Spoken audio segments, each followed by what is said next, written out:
Facsimile to the monastic experience that Bedford County can offer, and so I'm privileged to be a part of this service. Seriously. John Keats talks about the sense of discovery and wonder that he has upon first looking into Chapman's home. And in such what would seem to be a sterile kind of academic experience of reading a classic English translation of the Greek classic texts, Keats has a moment of revelation and wonder and discovery that he describes like this. Then I felt like some watcher of the skies when a new planet swims into his ken, or like stout Cortez when with eagle eyes he stared at the Pacific, and all his men looked at each other with a wild surmise, silent upon a peak in Darien. The historians and literary critics will put a footnote and say it wasn't Cortez, it was Balboa, but Keats didn't know any better. But the truth is that there are times in our lives in which we come to a stopping place, when we're overcome with a sense of what is possible that lies in front of us, and with a sense of the broad community that has informed the human experience in which we stand. And I think that a time like this, in the lives of these young women and men, can be that kind of experience, where we stand upon a peak and look out at the landscape and consider where we have been, and where we have come, and where we might go. It's a milestone in the journey of life. I pray one of many that you will have that will give you the chance, you graduates, to look at where you've been and where you're going, and to consider the meaning of the journey that you're on. It's an important process to think about, to consider, to decide on. Decision is a part of that process of growing, living, and traveling, isn't it? And the choices that you have made already are part and parcel of who you are now. And the choices that you make and have made and will make will determine the people into whom you will become. The choices that you make. Tennyson's Ulysses puts it this way: I am a part of all that I have met, and yet experience is like an arch where through gleams that untraveled world, whose margin fades forever and forever when I move. And there's a sense in Ulysses, and I think in our experience, that we are always in the state of becoming. And the becoming is the meaning of the journey. And the becoming is dependent on the choices that we make, the choices you have already made, and the choices that are to come. You're on a journey, and you stand today at a peak and look out at a future that lies before you. Now, I would warrant that most of the family members and loved ones who are gathered here with you are not thinking as much about your future as about your past, and wondering how it is that in a few short days you have changed from screaming little babies who wake you up in the middle of the night, or little hands that reach up to grab you for those first steps. How you have changed from those youngsters into the adults that you are now. But I would guess that your attention is less focused on the past than on the future and what it is that you're about to become. You see yourselves as unbound and unbridled in all of the possibilities that lie ahead of you, and that is surely the case. There are infinite possibilities. Those possibilities are endless and have only to be limited by the choices that you make as infinite becomes finite. As the canvas that you paint takes form and shape with each brushstroke. And each step along the way determines the direction in which you move and the directions in which you choose not to go. And I urge you today to do what I think you know you're supposed to do anyway, which is to make good choices and to consider well the direction that you're heading. You do that by thinking about where you've been and where you are and looking about where you need to go. Our character, who we are, isn't given to us whole and as a piece.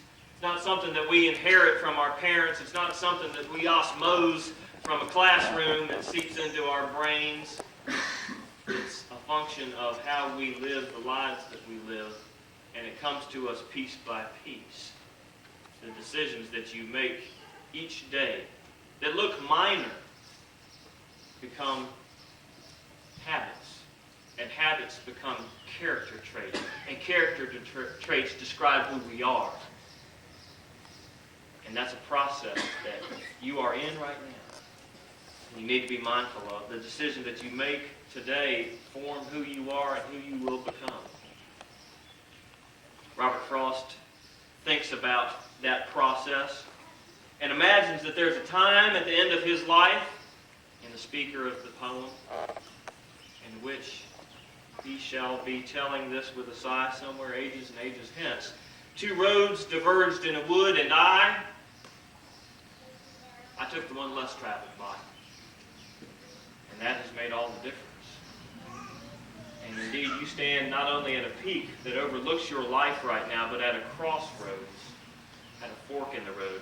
One of my favorite theologians, Yogi Berra, says, when you come to a fork in the road, take it. And I urge you to take the fork in the road. You do that by thinking about what it is that you need to do and choosing well. And Frost would urge, and wisdom would confirm, that the right choice is not always the choice that seems most popular. I would urge you to live out the vocation that lies in front of you and make the choices that you discern to be right for you, using all of the wisdom that you can glean from your family, from your loved ones, from your mentors, from the traditions in which you stand, from the faith that you practice, and to make good decisions, to live a life that is worthy of your potential. The tradition in which I stand has an emphasis on the term vocation, and I think that's an important word to remember at graduation. Not in the sense of what am I going to do to earn money this summer, though that's a vocation in the common sense. I'm talking about vocation with a capital V, vocation, calling from the Latin, calling. And what I want to tell you is that you have a calling to discover. Maybe you can glimpse it now as you stand on the peak looking out over the ocean that lies in front of you of infinite possibilities. Maybe you already have a glimpse, a glimmer of what that can be. Maybe you have yet to discover the path that you need to take. But let me tell you, as a statement of my faith, I trust yours as well, that a vocation lies out there in front of you. It's one that you need to claim. You need to work to discover. And once you do discover it, you need to work fully and completely to fulfill it. Because a vocation, with a capital V, is a call. It's the unique purpose that your life has to give to our larger human community. It's a calling from the one who creates the world and gives you and me life. And that calling is the purpose that God has for you. The unique gift that you can give back to this world as you live your life. That's high and mighty talk. I mean it sincerely. It's graduation fodder, isn't it? You say things like that. But I think it's important to remind ourselves at a time like this that what you have are gifts, and who you are is a gift. And your stewardship of those gifts will be essential in determining what kind of accomplishments and achievements you have, and whether at the end of your life you can look back and say, I took the road less traveled by, and that has made all the difference. I think it is a road less traveled for you and for us to live lives that are committed to purpose and to higher standards. You are the members of Generation X, which is a nice tag that demographers and sociologists have laid upon you because they didn't know what else to call you. I'm comfortably ensconced in the generation of baby boomers, that idealistic group that is can look down on you for your lack of values and your lack of meaning. See, we look at you and we say, Beavis and Butthead and MTV, my gracious, what are we coming to? The same way that our parents looked at us and said, Elvis Presley and the Beatles, oh my gracious. And so for all of the moralizing that the baby boomer generation or the World War II generation or the Spanish-American War generation can give us, we need for you to remember that every generation has its choices, has the same decisions essentially, whether you're going to live for good for others or whether you're going to live selfishly, make bad decisions, make selfish decisions. Remember, the baby boom generation is the generation that gave you such timeless wisdom like whatever gets you through the night, it's all right. Or if you can't be with the one you love, honey, love the one you're with. And so don't buy any of the guff that older generations will give you about how y'all are going down the tubes. But I will say that you have a responsibility to live up to your potential. And that is a possibility that lies in front of you. It is a road that is clearly the less traveled road, but it is an important road. You have a responsibility to be a generation of people and to be individuals who answer to a higher call and who are unafraid to make choices for the good and to resist evil. And to be unafraid to call the idolatry of materialism exactly what it is, which is an idolatry. You need to be able to choose, to reach out and to grab the hand of the people that other folks walk by and pass on by. To be a Samaritan who stops and helps the injured person rather than blaming them for the predicament that they come into. And now more than ever, our society needs to have leaders who are sensitive to the moral issues that are about in our culture. And you have been given a gift of a liberal education, and you're completing that gift and fulfilling that gift by going on from this place to more education. Part of what you have been given as a gift, part of what your vocation is then, is to become human beings who are sensitive and mindful of the needs of all of the people in our society. You're called not to live only for yourselves. And in a world like ours these days, that's not the easiest message, either to hear or to fulfill. But I know that you are capable of that. I know you're capable of becoming the people you are already in process of being. People not only with active and enlightened minds, but with sensitive and caring hearts. Whole people. People who are committed to goodness. People who are committed to their fellow person. The psalm that David read puts it well, I think, that the one who lives according to the standards of righteousness and justice, the one who walks in God's path, will prosper. And that's not because God chooses to bless those who behave and those who don't, God chooses to condemn. That is because life works like that. And God has ordained it to be so. You can live and walk your journey by the beacons of righteousness and justice and truth. And always be sure that you are fulfilling part of your vocation. Because that's what God calls us to be. Human beings full of sensitivity and love and truth, as well as knowledge. I trust that you'll be able to do that. That's a pretty high calling for somebody to lay on you. But you already knew that that's what you're supposed to do. And I'm just a reminder. And there will be other reminders. There will be other mountain peaks for you to stand on, other times in which you look out at life, wonder about the possibilities that lie ahead, and who it is that you are that's looking out at it. And there will be many forks in the road for you to take, choices to make. Indeed, every choice is a fork in the road. And every choice that you make helps to shape the person that you are, the person that you are becoming. And I trust that all that you have learned in this community, this wonderful and nurturing and loving and supportive and challenging community, will serve you well on the journey.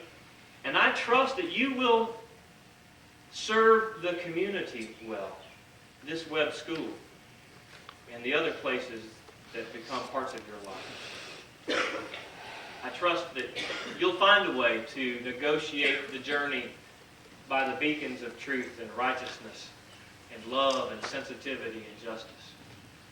And I say as an article of my faith, and I hope that you believe this well, that the God who calls you, the God who lays before you a vocation, who knows you and loves you, is with you every step of the way. I trust that you will be upright and kind and free from error, and so you will not need the aid of arms or men to guide you. And though you may search uncharted depths of oceans, or climb to heights before not dreamed or dared, or seek for truth in worlds to us yet hidden, God will sustain you. That's my statement of faith and my prayer for you. In the name of the Father, and of the Son, and of the Holy Spirit. Amen. Let the grace that has been there in their lives, the love of family, the guidance and nurture and support of teachers, the structure.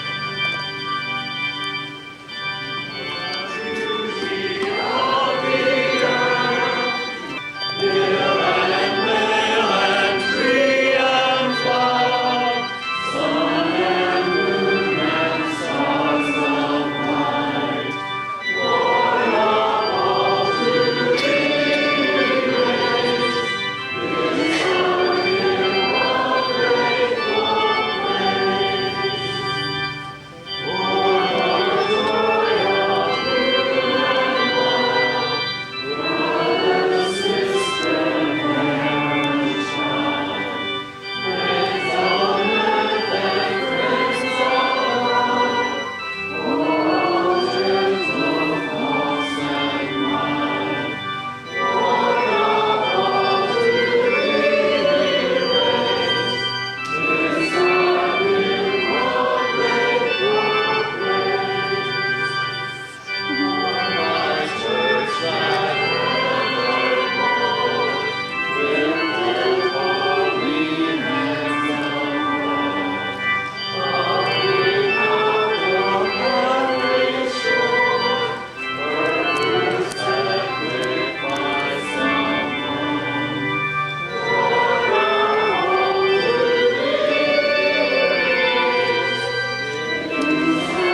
two. Oh. You could have won.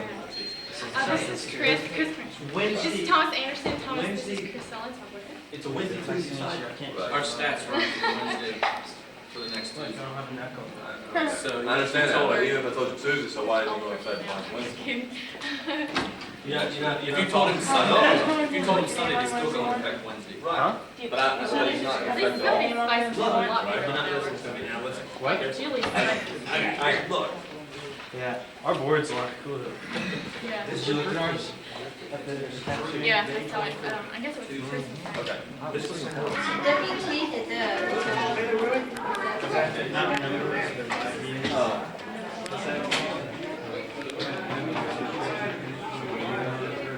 You're probably going to I got Sunday. Sunday. Yeah, they have it. Get real bad switches. And you drool and fly, and hit your mouth. It's hard to pay attention.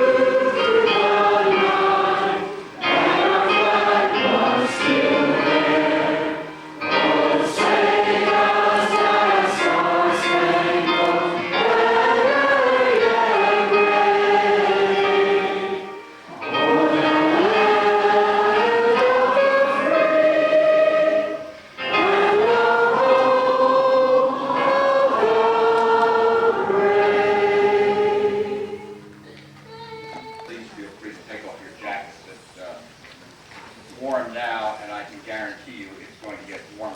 So, if you'd like to follow the leadership of the class of '95, please. 8 of you are in the ancient guard. We have the sweetness of rain-washed air, the snowy white of the dogwood blossoms, the golden laughter of the sun, and the music of the bird's song. In October, the moon hangs huge and orange against them. Some people seem to feel that they are strongest and bigger when they are inconsiderate and rude towards others. This is a tragic mistake. Manners are like the cipher or zero in arithmetic. In and of themselves, they mean nothing. But when added to something else, they enhance its value immensely.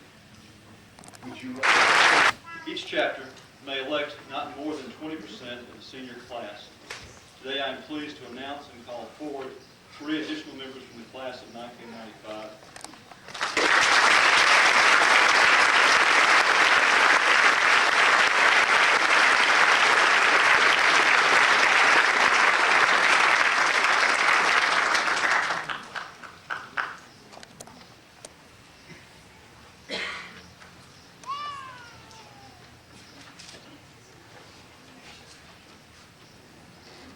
Mr. Frank Kemp.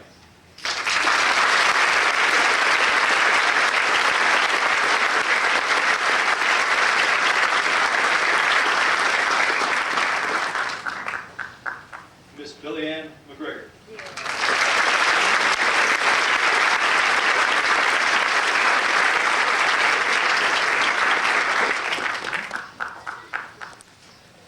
Will the other senior members of the Cum Laude Society please stand and please move inductees?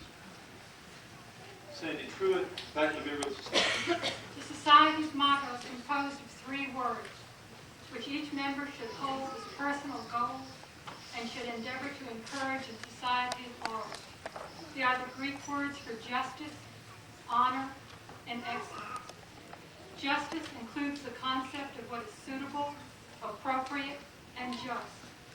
Honor incorporates the concepts of dignity and true worth, as well as honor. Excellence is sought in the spheres of scholarship and morals. It is hoped with your induction that these words will continue to be your hallmarks. It is a pleasure to welcome you into the Cum Laude Society.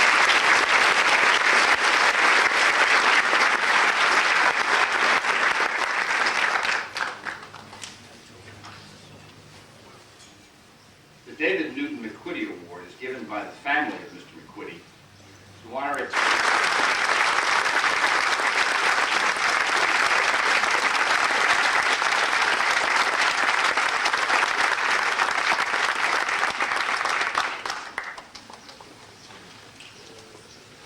Tom said that was a big surprise, and I said, well, it's supposed to be. I'm glad. It's now my pleasure to ask Betsy Turnbull and Gar Manna to come forward, and they will present academic awards.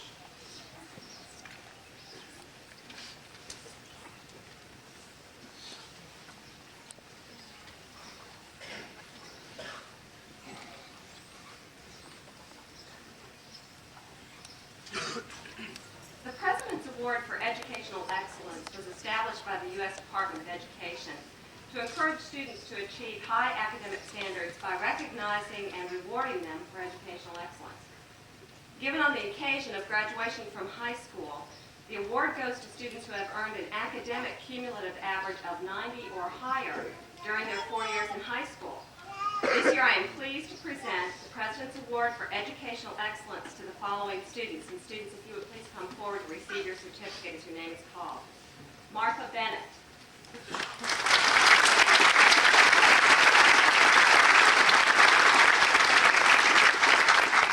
Roz Johnson.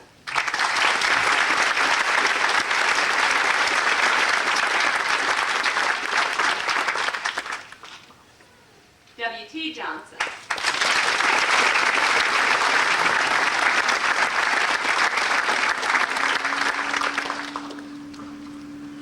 Frank Kim.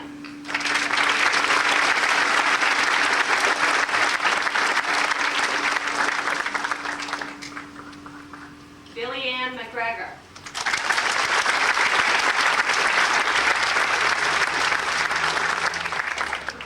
Wendy Norton.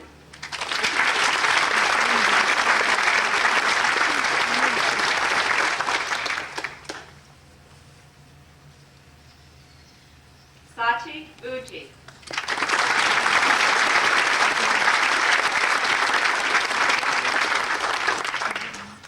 By now you've gathered we're getting towards the end of the alphabet. Akira Wada.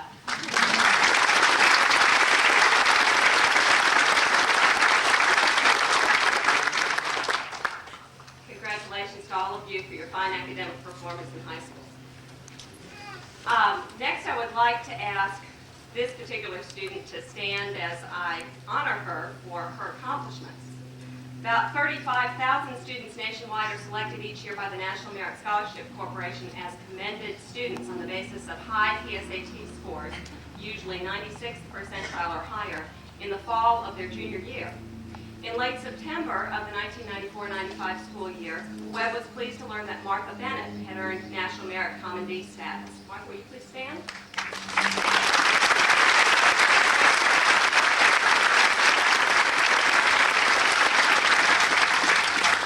Martha plans to attend Auburn University next fall as a student in their honors program. She will pursue pre-veterinary studies. Congratulations to Martha on her high level of achievement.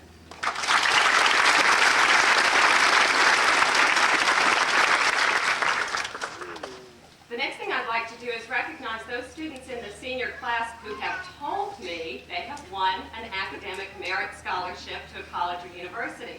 Now, if I overlook your son or daughter and you know that he or she has won something, they haven't told me about it. So my apologies in advance. Hopefully I'll get everybody, but I'm always nervous when I do this.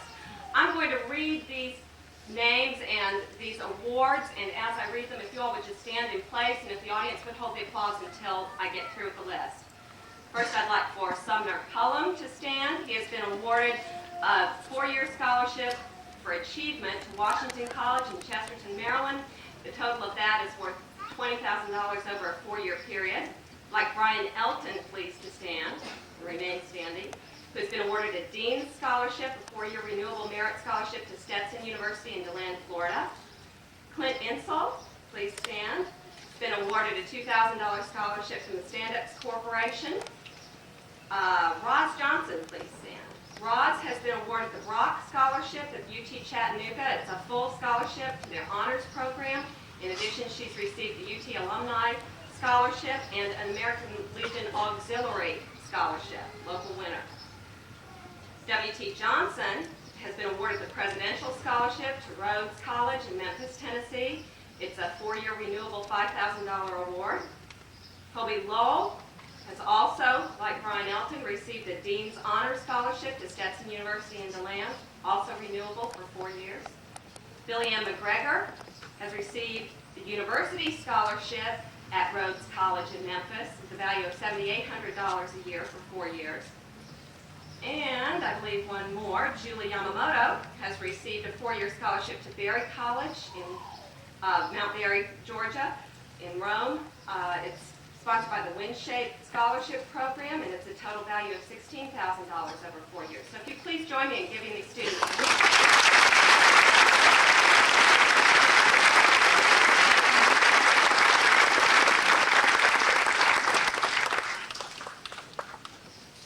I'll now ask John Alden, our Director of Admissions, to come forward. He has an award to make.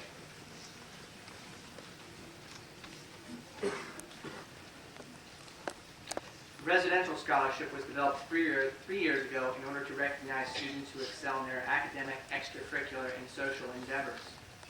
The scholarship is awarded on an annual basis to no fewer than 2 students and no more than 4. Residential scholars are rewarded by being given the opportunity to board at Webb tuition-free. This year, the Webb community had 3 senior residential scholars whose individual accomplishments are too numerous to list. However, I would like to highlight a few of their accomplishments and some of their community involvement. Collectively, they had a 3.6 GPA. They participated on the soccer, tennis, volleyball, basketball, softball, debate, and quiz bowl teams. Were involved with the choir, drama, the yearbook, the National Honors and Sunwell Societies, the Honor Council, and they volunteered their time in local hospitals and as tutors. It is my pleasure to present these cups in recognition of their involvement in our community and their accomplishment this year. The 1994 residential scholars were Martha Bennett,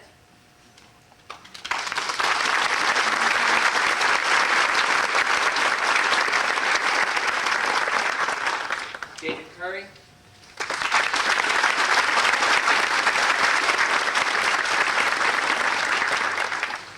Kira Watt.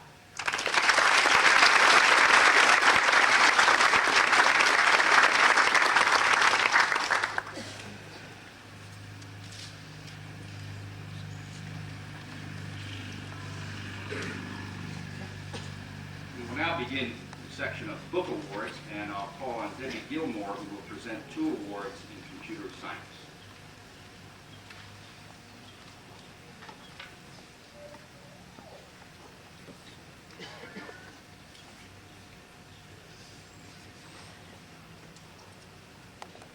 It's my great pleasure to present the Book Award in Computer Literacy to Roz Johnson.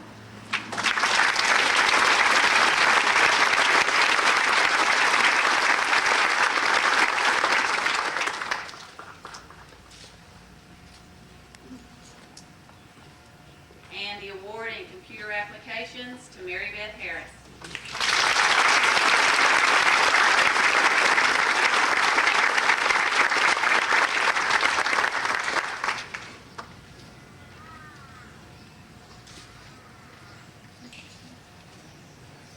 Beginning the awards in history, I'll call on Ralph Jones. He'll make the award in U.S. history since 1945.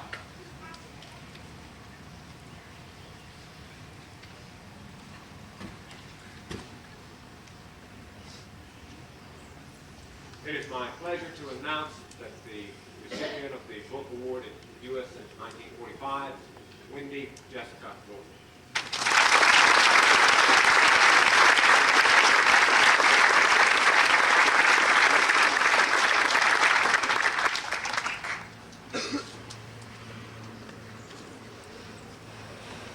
L.R. Smith, Chairman of the History Department, will present awards in the course in World War I and Religion.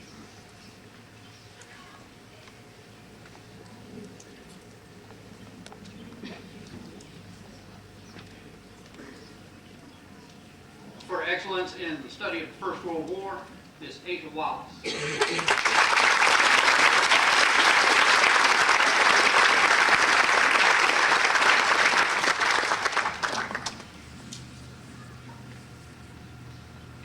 excellence in the study of world religions, Miss Amy Brown.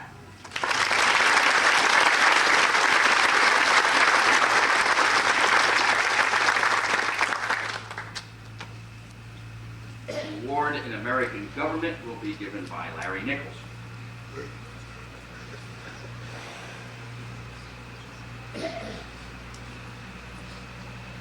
It is my pleasure to present the award of American government to Shaw Henry.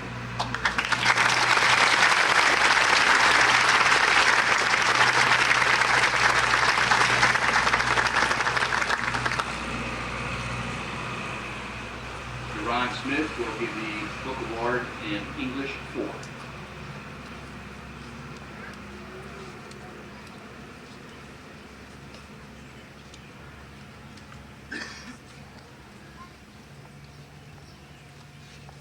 Before I give the book award, I would like to recognize those seniors who have earned an honors designation for their work on their senior papers. The senior paper is the culmination of a year-long process of both introspection and library research over a topic of vital and personal importance. Students receiving the honors designation have worked closely with selected faculty members in their efforts to combine research with genuine personal reflection, and their papers demonstrate a fine synthesis of these two contrasting approaches to learning and self-discovery. The following students, and please stand when I read your names, are to be congratulated for their efforts. David Curry.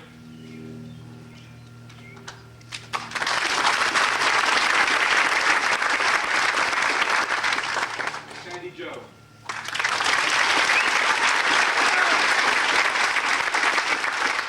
Jessica Walker.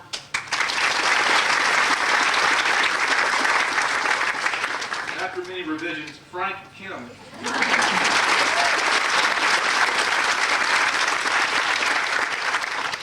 Amy Brown.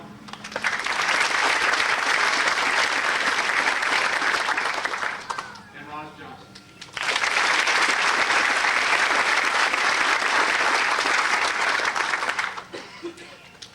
And for the English 4 book award, Billy Ann McGregor.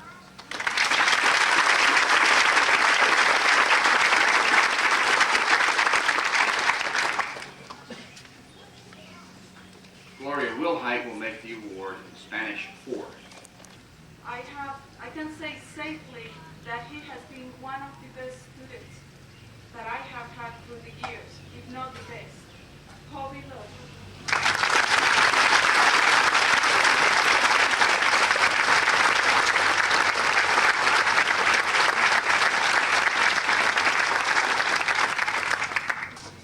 Henry Lagler, our senior faculty member, will present the book prize in Latin 3.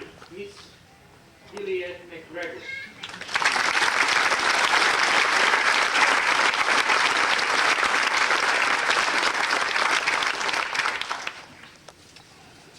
The Calculus book prize will be presented by Sandy Truitt.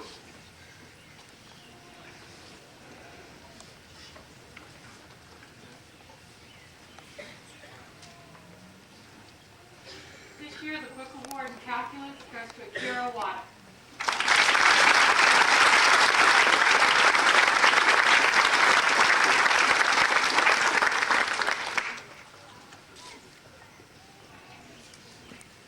Linda Williams will present the book prize in Anatomy and Physiology.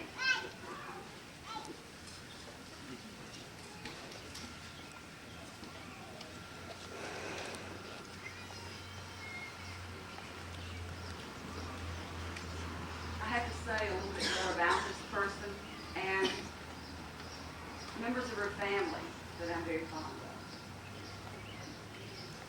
I'm pleased to present the book award for Anatomy and Physiology to a young lady I've known all her life. I found out her birth from her grandfather, who stated to me, "She's perfect. She's absolutely perfect. I can't imagine that she's inherited any of my genes."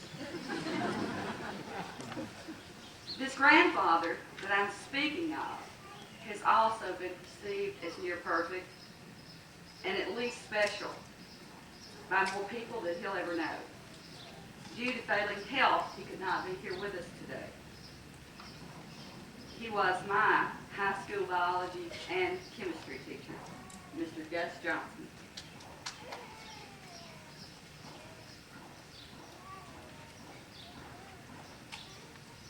He was one of those teachers that had the innate ability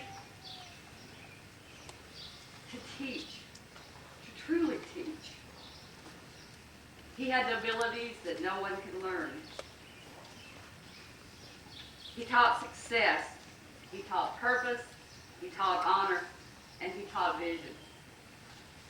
And the recipient of this award is very representative of what his efforts can accomplish. Rosalind Johnson.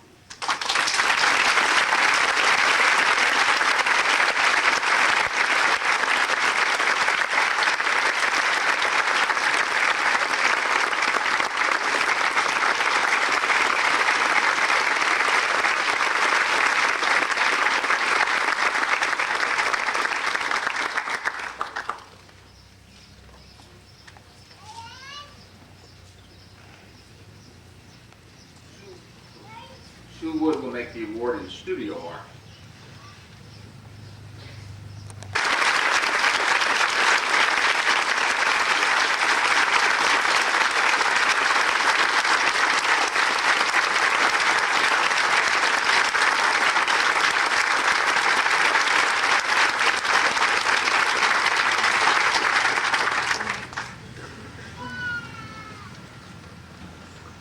These three notebooks represent the comments and thoughts of this year's graduating class while on Senior Survival. We offered students this year the opportunity to try several different adventures: caving, climbing, rafting, funyaking, backpacking, wilderness camping, and not the least of these, the walk on our Webb School of Little Roasters. I would like to thank these students for their cooperation and their participation. I'd also like to thank the different faculty members that assisted me. Faculty members that were on the trip with me: Mr. Rice, Mr. Stevenson, Mr. Tidwell, Mr. Ralph Nomenberg were on this trip with me. Also helping me make this trip happen were Mr. Miller and Mr. Ron Smith. Outside people from the school that helped lead Senior Survival were Edie McFarland of Murfreesboro and Lori and Larry Nealist from New Frontiers Challenge Center in Dowelltown, Tennessee. And with this, I turn these journals over to Mr. Frere. They will be kept in our Webb School library for future generations.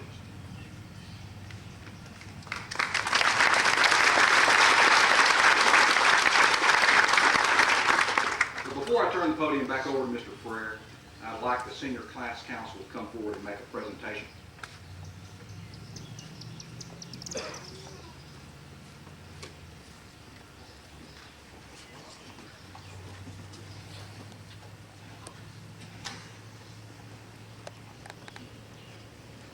Token of our appreciation for our class, we decided we'd give something back to the school for the many things it's given us. When we made this box at the school, we put in the library so nobody would be running around trying to dance so much time.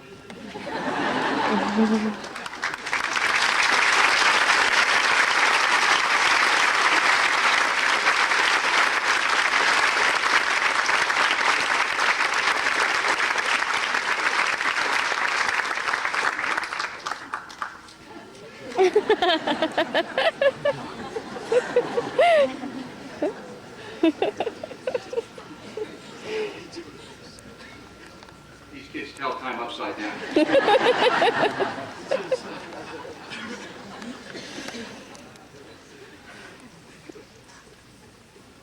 Excuse me for a moment. I don't want this to fall over. My seat.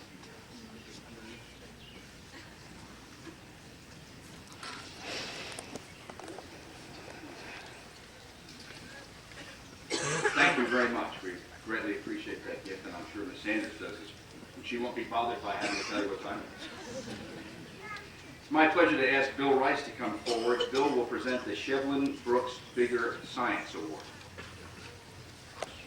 Martha Bennett, David Perry, Nathan Eddy, Brian Erickson, Mary Beth Harris, Shaw Henry, Anne Marie Honeycutt, Roz Johnson, Thomas Koznar, C.K. Komanini, Chris Lochte, Fred Neal, Tommy Northcott, and Ralph Piper.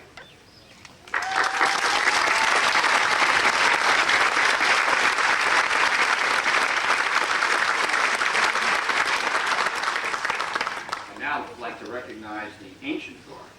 These are students who began their careers at Webb in the 7th grade in the fall of 1989.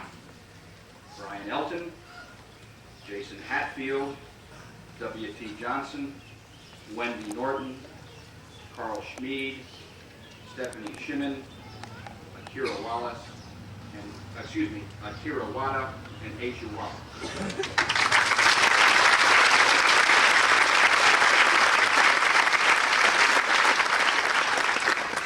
You can see over 60% of the graduating class is in the Ancient and Old Guard.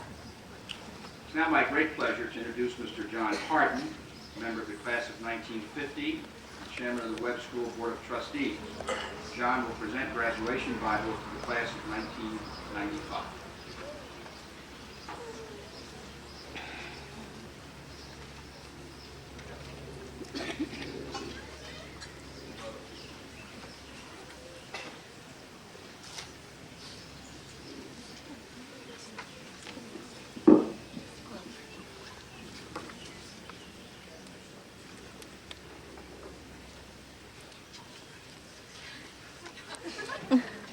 Julie Ann Yamamoto.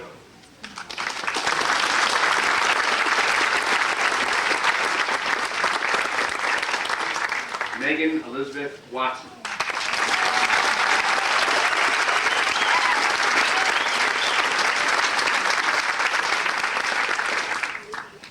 You'll have to forgive me, I constantly forget to read everything on the diploma.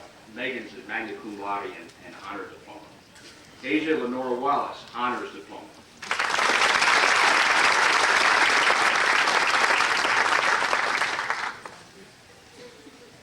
Jessica Tanae Walker.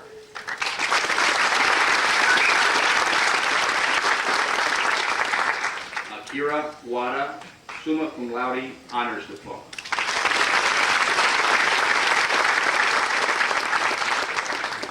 Sachi Uji.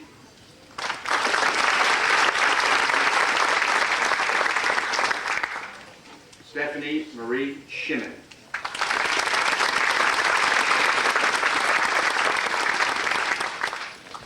Carl Norbert Schmid. Ralph Edward Piper II, magna cum laude.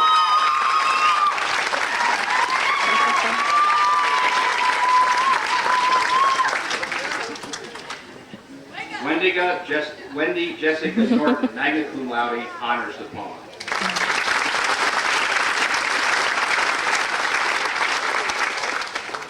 Thomas Warren Northcott.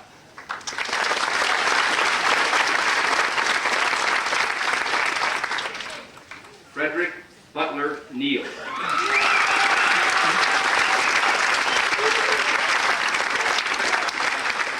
Billy Ann McGregor, summa cum laude, honors diploma.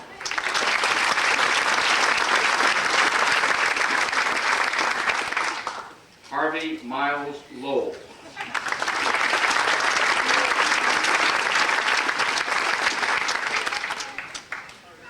Christopher Paul Lochte.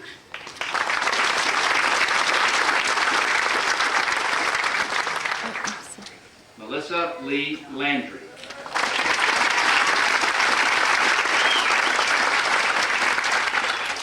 C.K. Komanini.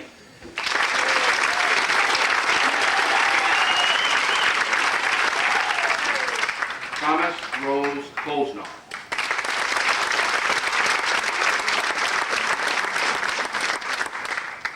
Frank Kim, summa cum laude, honors diploma.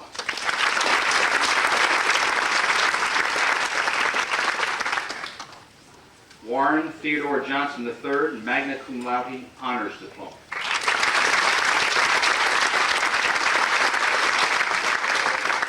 Rosmond Collins Johnson, summa cum laude, honors diploma.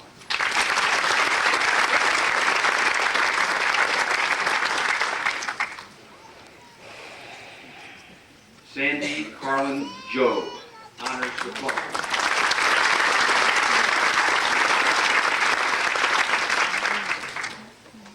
Clinton Robert Insel.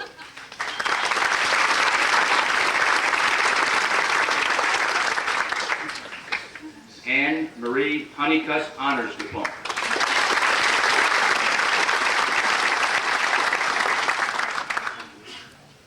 Jeffrey Shaw Henry, Jr.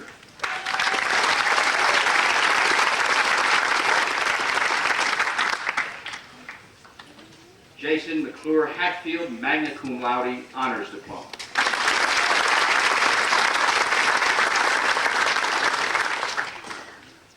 Mary Beth Harris, magna cum laude, honors diploma.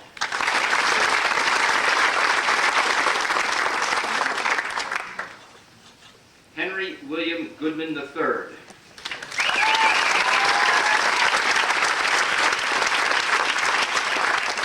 Justin Patrick Gape.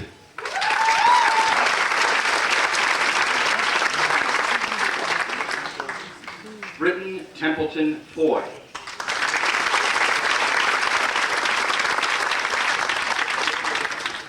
Brian Timothy Erickson.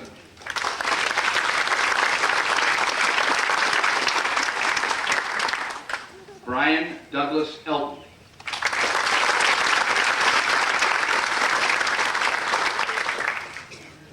Nathan Andrew Eddy.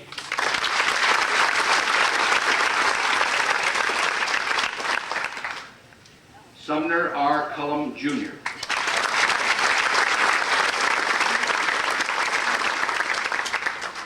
Amy Lee Brown, magna cum laude.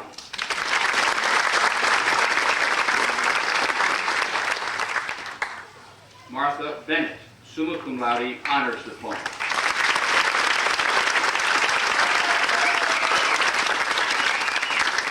David Timothy Curry.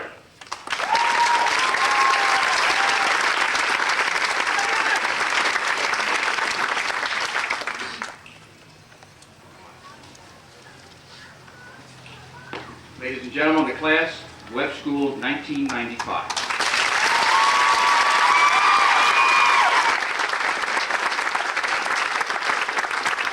After the first verse.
Please remain standing. Bow your heads, please. Heavenly Father, we thank you for these wonderful young men and women who leave us today prepared to take the next step in their education and formation. We thank you for allowing us the privilege of working with them, teaching them, and seeing them grow. We ask for your blessing on them on this day of their graduation from Webb School. Amen.